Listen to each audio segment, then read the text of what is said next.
Hello दोस्तों, welcome to Umar info corner. मैं आपके लिए लाता हूं अनलिमिटेड जॉब्स अपडेट और इन्फॉर्मेटिव वीडियोस। मेरे चैनल को सब्सक्राइब करें, वीडियोस को एंड तक देखें और लाइक करें। तो चलिए चलते हैं हम आज की वीडियो की तरफ। रजीम चेंज के बाद क्या हुआ? ये लोग कौन हैं? ये कहाँ से आ रहे हैं? ना इनको कोई कीमे वाले नान का लालच है, ना इन्हें जूस या बिरयानी आटे के थैले का लालच है, और ना ही इन्हें बसों में भर भर कर ज़बरदस्ती भेड़ बकरियों की तरह लाद कर लाया जाता है, और ना ही इन्हें इस गर्म मौसम में ठंडे मशरूबात पेश किए जाते हैं। ये अपने घरों से अपने खर्चे से निकलते हैं। अपनी सवारी साइकिल, मोटरसाइकिल या मोटर कार या फिर पब्लिक ट्रांसपोर्ट, बसों, लारियों, वैगनों में अपना किराया अदा करके शदीद गर्मी और हबस के मौसम में निकलते हैं और बीवी बच्चों समेत जलसा गांव में पहुंच जाते हैं। इन्हें इमरान खान से प्यार है? बिल्कुल भी नहीं। शायद इमरान खान के वोटर कम ही आते होंगे। इन्हें अपने हल्के के MP MNA से मोहब्बत होती है? हरगिज़ नहीं। कहने मौजूदा हुकूमत जो कि बहुत से सजा याफ्ता जमानतों पर रिहाशुदा मुल्ज़मान पर मुश्तमिल है, इनसे नफरत है। हो भी सकता है, लेकिन इनकी तादाद कम होगी जो मौजूदा हुकूमत से नफरत करते हैं। ये सब लोग इस हकीकी आज़ादी के हसूल के लिए निकलते हैं जो अमेरिका के पास कर्जे के इवज़ गिरवी रखी जा चुकी है। लेकिन इन लोगों को इस आज़ादी के हसूल के लिए किसने उभारा? अमेरिका की गुलामी का एहसास कैसे हुआ? क्या ये कारनामा इमरान खान का है? नहीं। मैं इसे किसी हद तक दुरुस्त मानता हूँ, लेकिन इसमें ज़्यादा हाथ इमरान खान का नहीं है, बल्कि हकीकत कुछ और है। ये और लोग हैं। ये 40-50 या 20-30 साल पहले वाले लोग से बहुत मुख्तलिफ हैं। ये मोबाइल फ़ोन और इंटरनेट के दौर के लोग हैं। ये मुख्तलिफ लोग हैं। आज से 20-30-40 साल पहले वाले लोग कुछ और तरह के थे। इन लोगों का सियासत और हुकूमती मामलात के साथ सिर्फ इस हद तक तल्लुक़ था कि जब इलेक्शन आते तो ये लोग अपनी बरादरी के बड़ों के कहने पर किसी भी सियासी जमात को वोट देने चले जाया करते थे। इन्हें किसी भी सियासी पार्टी के सरबराह से कम ही गर्ज हुआ करती थी। ज़्यादातर बरादरीज़म या फ़िरका परस्ती की पैरवी करते हुए वोट डाले जाते थे। इसके बाद इन्हें हुकूमती मामला से बिल्कुल कोई सरोकार नहीं होता था। इनका सियासी शऊर अभी बचपन के दौर में गुजर रहा था। आप अगर मुल्क के कम तालीम याफ्ता पसमानदा इलाकों से तल्लुक़ रखते हैं जहाँ जागीरदाराना निज़ाम या वडेरा शाही चलती है, वहाँ आज भी नज़रियात की बुनियाद पर वोट नहीं डाले जाते, बल्कि ये वडेरा तय करता है कि किस उम्मीदवार को वोट कास्ट करना है। ये हाल आज से कुछ अर्सा पहले मुल्क के हर इलाके में था। ये देखा जाता था कि कौन दूर दराज दरवाजे पर चलकर आ गया है जिसे इनकार करना मुमकिन नहीं होता था। फिर इंटरनेट, प्राइवेट TV चैनल्स और मीडिया का दौर आया। आप मीडिया के मनफी किरदार की लाख मजम्मत कर सकते हैं, लेकिन यह हकीकत है कि पहली बार लोग अपने मुंतखब नुमाइंदों को TV स्क्रीन पर कुत्तों की तरह एक दूसरे पर गराते हुए देखने लगे। ये इनके लिए किसी फिल्मी सीन से कम नहीं होता था। रोजाना रात को टॉक शोज देखने के लिए टेलीविजन सीटों के सामने मजमा लगने लगा। लोगों इनसे लुत्फअंदोज होते और शऊर भी हासिल करते। इनको सियासत में की जाने वाली करप्शन के बारे में पता चलने लगा। गधों और घोड़ों की खरीदो फरोख्त का हाल मालूम होने लगा। टॉक शोज के एंकर्स फिल्मी हीरोज की तरह मकबूलियत हासिल करने लगे। दूसरी जानब लोगों को पहली बार इक़्तिदार के वानों में खेले जाने वाले गलीज खेलों के मुतल्लिक़ मालूम होने लगा। लंबी लंबी करप्शन की दास्तानें सबूतों के साथ सुनने को मिलने लगी। अदारों के करतूतों का पता चलने लगा। सहाफ़ियों के लिफाफेपन का शऊर होने लगा। ये सब कुछ लोगों के लिए नया था। लोग अब पाकिस्तान और भारत के टॉक शोज के जरिए सियासतदानों के किरदार का मुवाजना करने लगे। और फिर मोबाइल फ़ोन का दौर आ गया। इंटरनेट वाले फ़ोन ने एक लंबी छलांग लगाई कि लोगों को TV स्क्रीनों के सामने बैठकर इंतजार की झंझट से निजात ही मिल गई। अब इनके लिए नशे की तस्कीन में आसानी हो गई थी। चलते फिरते, ड्राइविंग करते, होटल में खाने पीने के दौरान, बस टैक्सी में सफ़र करते हुए, किसी पार्क में महबूबा का इंतजार करते हुए, यहाँ तक कि बैतुल खुला तक में मसरूफियत के दौरान नशे की तस्कीन की जाने लगी। छोटे बच्चों से लेकर नौजवान, बूढ़ों, औरतों, लड़कियों तक सभी मोबाइल फ़ोन इंटरनेट के जरिए दुनिया से जुड़ गए।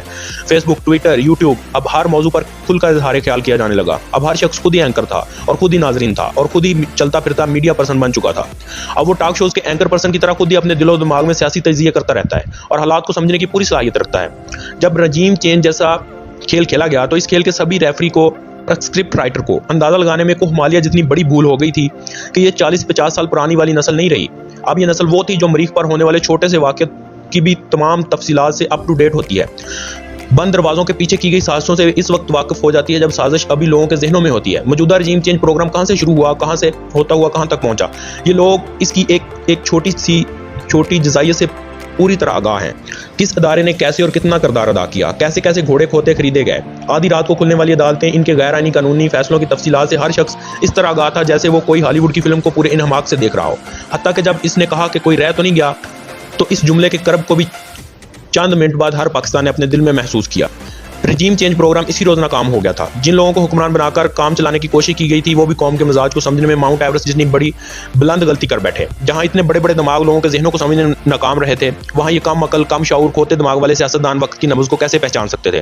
पाकिस्तान का हर शख्स इनके माजी के लूट मार के किरदार से वाकिफ था। हर शख्स जानता था कि माजी में एक दूसरे को चोर डाकू कहने वाले बाहम शेरो शक्कर हो चुके हैं। इस वक्त क्या चल रहा है, ये बात हर पाकिस्तान के कल्बो जहन में बैठ चुकी है कि हुकूमत अमरीका की अशेरबाज से वजूद में आई है, जो कि पाकिस्तानियों के वोट की सरासर तौहीन है और इनके वोट पर अमरीकी डाका है। इस बात को एस्टैब्लिश करने में खुद इस हुकूमत के बयान का बहुत बड़ा हाथ है कि हम तो बेकारी हैं, अमेरिका के वेंटिलेटर पर हम जिंदा हैं, हम अमेरिका को इनकार नहीं कर सकते क्योंकि बेकारी अपनी मर्जी नहीं चला सकते वगैरह वगैरह। पाकिस्तानी कौम ने इसे अपनी अना और इज्जत की जंग बना ली, जबकि दूसरी जानब हुकूमत को अमेरिका की जानब से मुसल्लत की जाने वाली हुकूमत समझ लिया। हर शख्स समझता है कि चोरों के टोले ने अपनी करप्शन का माल बचाने के लिए पाकिस्तान में अमेरिकी और भारतीय पुलिसियों के नफाज पर काम शुरू कर दिया है। यह भी हर पाकिस्तानी समझता है कि 13 पार्टियां सभी की सभी अमेरिकी पिट्ठू हैं और हकीकत में ये सब लोग गद्दार हैं जो अमेरिकी मकासद की तकमील के लिए पाकिस्तान में काम कर रहे हैं। ये इल्ज़ाम इन सब सियासी जमातों के लिए मौत से भी बदतर है। लोग इन पर इतबार करने या इलेक्शन में इन्हें एक भी वोट देने के लिए तैयार नहीं है। इन सब में ज़बरदस्त किस्म की फूट पड़ चुकी है। कुछ चाहते हैं कि इस अमेरिकी पिट्ठू बनने के इल्ज़ाम को हर सूरत में धोया जाए, चाहे इसके लिए हुकूमती इत्तेहाद से ही निकलना क्यों ना पड़े। दूसरी जानब दूसरा ग्रोह है, वो ये चाहता है कि जल्द से जल्द अपने खिलाफ करप्शन के सब मुकदमात को खत्म किया जाए और फिर हुकूमत को खत्म करके इंतखाबात का ऐलान कर दिया जाए। एक तीसरा ग्रोह भी है जो फौरी इलेक्शन चाहता है ताकि अमेरिका के लिए गद्दारी वाला टाइटल किसी तरह से खुर्चा जा सके। चौथी तरफ अमेरिका है जो ये चाहता है कि इस हुकूमत को तूल दिया जाए ताकि पाकिस्तान के जरिए खित्ते में अपने मफादात पूरे किए जा सके। ये बात सारे ग्रोह जानते हैं कि अगर फौरी इलेक्शन करवाए गए तो इनको वोट की बजाय थप्पड़ मिलेंगे, इनके वोट को डब्बों में अवाम की तरफ से इनके लिए जूते निकलेंगे।